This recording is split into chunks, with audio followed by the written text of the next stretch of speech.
Hello and welcome to today's video. Today's video is the second video in the video series focused on fact-based negotiation. Today's video is about negotiating price increase on the count of currency fluctuation. In our previous video, we saw that how we managed to reduce a price increase request sent by the supplier for 27% to just 7%. We were able to do so using mainly two arguments. The first idea was about negotiating currency fluctuation price increase request, and the second idea was about using should cost modeling to validate or counter inflation argument. In today's video, we are going to focus on countering price increase argument based on currency fluctuation. If you haven't watched the previous video, I will definitely recommend to watch that video first to get the context. In our next video, we are going to talk about how we can use should cost model, how to develop them, and how to use those for countering inflation argument. Let's revisit the example that I used in my previous video in this series. This example is based on a fact-based negotiation for which I collected all the facts and presented it to the category managers for the negotiation. This was a negotiation done in our UK business unit in June of 2008. It was for a product service line called logging services, and under this product service line, the supplier under a contract provided personnel and equipment required for logging. Let me give some context on this product service line called electric logging services. Electric logging services is basically a device that is lowered into the well for logging purposes. The contract we had in place included two components in the price book, one for compensating for the personnel provided by the supplier, and second was for equipment again provided by the supplier. The latest amendment on this contract was effective from 2007 to September 2008, and the amendment, this latest amendment had given a significant increase already on this contract. The price increase was already given until the Q1 of 2007, so the price increase that the supplier was requesting this time should have been post Q2 of 2007. So any inflation or any changes after Q2 of 2007 should have been included in this price increase request. But that was not the case. Actually, supplier was looking for price increase based on justifications for the period before Q2 of 2007. Obviously, that was incorrect. Let's look at the proposal that was sent by the supplier. Overall, it was a 27% price increase request from the supplier on the contract value. Personal compensation in itself was 28% increase. The justification given was threefold. One, there was a 12.5% currency devaluation of US dollar versus GBP from 2005 to 2008. There was a 6% increase in inflation over the period of 3 years, and for 9.5% of remaining 28%, there was no justification given. On the equipment side, there was a 24% increase. Year on year changes were 10% in 06, 9% in 07, and 5% expected in 08. Again, the supplier went back beyond the 2007 Q2 period. That was not required, and that was not right on the part of the supplier.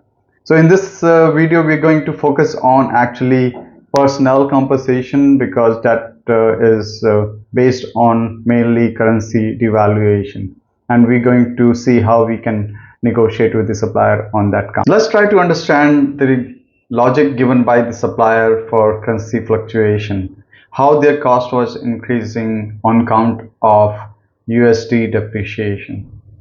So if you look at the GBP versus USD chart, you will see that in mid of 2005, 1.8 or 1.75 USD for a GBP, and by the mid of 2008, it had climbed to almost 2 USD for a GBP. So there was an almost 12.5% depreciation of US dollars versus pound in 3-year period.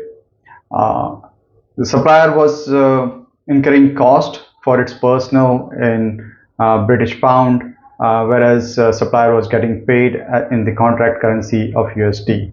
And that was the argument the supplier was giving to justify the price increase. So was that logic correct? We'll see in the subsequent slides. But if you see something to note here, that in the late 2008 actually there was a economic meltdown worldwide, and US dollar actually appreciated quite significantly against pound. But this happened post the negotiation. So in order to validate and counter supplier's argument for price increase based on currency fluctuation, I asked myself 3 questions. Those questions were the following. So question number 1 was, in which currency is the contract? So in our case, the currency contract for our contract currency was US dollar. And if the contract had been in British pound, the supplier which was incurring cost in terms of in pounds, and had the contract been in pounds, there would not have been problem. So was the supplier justified in seeking price increase on the count of US dollar depreciation against pound? So that we'll jump to the second question and we'll answer that. How much of the supplier cost is in a different currency? That's the second question to ask. In this case, the supplier stated that the 76% of their personal cost was being incurred in pound and rest was in US dollar. So 76% of the supplier cost was increasing in terms of US dollar on the count of US dollar depreciating against pound. Now supplier's cost that it was incurring in USD was not impacted by the currency fluctuation. One of the proof was that the supplier didn't call for price increase on count of currency fluctuation on their equipment charges, because their equipment was mostly imported from outside the UK. Therefore, there was no impact on to the price of the equipment based on currency fluctuation. The currency contract was in US dollar. The supplier was incurring cost for their personnel at least up to the 76% on count of in British pound. So was the supplier justified in seeking price increase? So we'll try to answer that in question number 3. So let's see what question number 3 is. So is the supplier in a position to hedge their currency fluctuation risk? And that is the most critical question to ask after you have answered the first 2 questions. And there are 2 factors that you need to take into account. One is, what is the predictability of the revenue from the company to the supplier? In your case, it would be an expense, but is the supplier in a position to predict the cash flow out in the future by looking at the contract, and based on its recent past, is the supplier able to predict the cash flow? Because if the supplier can predict the cash flow, then they can also hedge the currency risk. And the second factor to consider is the company size of the supplier, and we'll see why it is important to consider the company size of this. So first question, first part of this question is predictability of the revenue flow to the supplier. Irrespective of the size of the supplier, if the supplier can actually predict the revenue stream, then they are in a position to hedge the risk. So in this case, you should counter saying that you are responsible, so hey supplier, you are responsible for hedging your own currency risk, so please don't pass it on to us. So we will not consider your price increase request. But in case your revenue to the supplier is very sporadic, is unpredictable, then no matter what the size of the supplier is, they will have a difficult time hedging the risk for currency fluctuation. The second part of this question is company size of the supplier. The size of the supplier matters because if it is a large corporation, and as a predictable quantum of business from you, then the supplier has no reason to hedge their currency risk.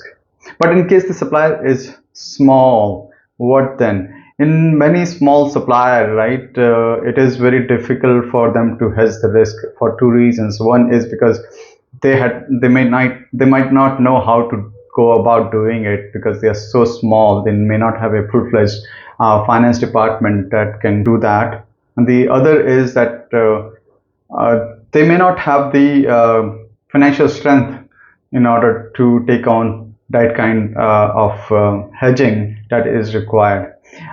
This is a very slim chance that will happen, because if it is a small supplier, you probably won't give them a lot of business, and also if it is a small supplier, probably it is going to have you will have a contract in a regional currency, and their expenses are also going to be in regional currency. So very slim chance that you will have a small supplier that is in this situation where they have a contract currency other than their operational cost currency, and they are hurting because of the currency fluctuation. But if that happens, I think you should go ahead and compensate the supplier for price increase request, because if you don't, they run a risk of going out of business.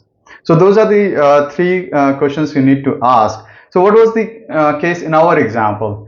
In our example, this supplier that was providing this service, the personnel and the equipment to us, was a global large scale corporation that had businesses in multiple countries, and they did business in multiple currencies. So their finance department was quite capable of doing currency risk hedging, and I was sure that they were doing it already, but supplier was using it as a excuse to get some price increase from us.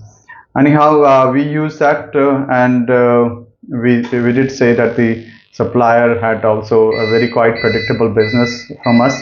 So we did push back on that, and the supplier that argument and didn't push for price increase on the count of currency fluctuation. The result was that the personal compensation price increase that they were looking at 28%, we directly did away with 12.5% on the count of currency devaluation, plus another 9.5% for which there was no justification. We didn't accept that. The rest of the adjustment due to inflation, we did validate that using cost model, and that is what we're going to talk about in our next video, which is going to talk in detail about how to develop cost models and use those for validating or countering price increase request based on inflation. So let's summarize what we learned today in this video. Today we learned how to negotiate price increase requests based on currency fluctuation. So if the supplier comes to you with a price increase request for compensating them on the count of currency devaluation or currency appreciation, whatever logic they want to use in their favor, then you should focus on three key questions. You should refuse the price increase if one of the following are true. If the contract currency is the same currency as the currency of operations, that means if the supplier is spending money in pounds and they're getting compensated in pounds, then obviously there is no currency fluctuation impact. US dollar may be going up or down, it really doesn't matter. The second question to ask is, what is the cost of total operation? What percentage is in different currency than the contract currency? Because if 95% of the expenses are in the same currency as the currency of compensation under the contract, then the minimum impact is very minimal, and there is no reason to justify price increase on that count. And the third, if the first two are not true, then the third question to ask is the supplier in a position to predict cash flows from the company to the supplier? And if it is predictable, is the supplier capable of doing currency risk hedging?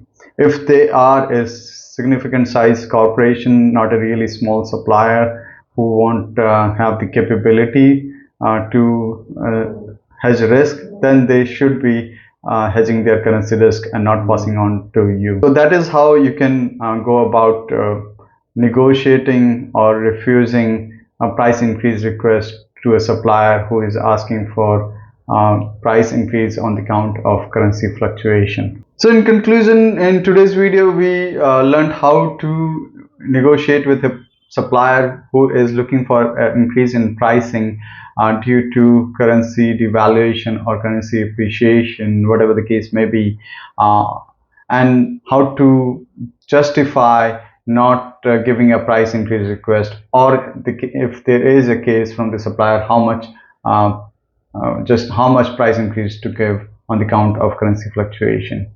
So in next video, we're going to talk about in detail, we'll get into the nitty-gritty of how to develop a should cost model from the basics and how to use that in our negotiations. So please do watch the previous video, this video in full, and the next video to understand fact-based negotiation concept in total. Please continue to subscribe, like, and share. And until the next video, stay healthy and stay safe. See you then.